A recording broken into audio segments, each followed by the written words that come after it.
Hey guys, this is a Tesla Model Y and the Lug Nut Torque for this car is 175 Newton meters. Luckily this is very clear, it's in the Tesla manual for the Model Y.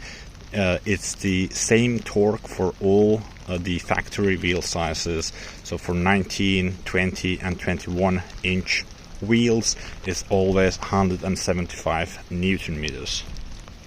That torque is quite a bit more what I'm used to. For example, on a BMW 5 Series which I have, it's 145 Newton meters, so 175, that's quite tight, and this is something you really should get quite close to correct, because you don't want a wheel dropping off because the lug nuts are not tight enough.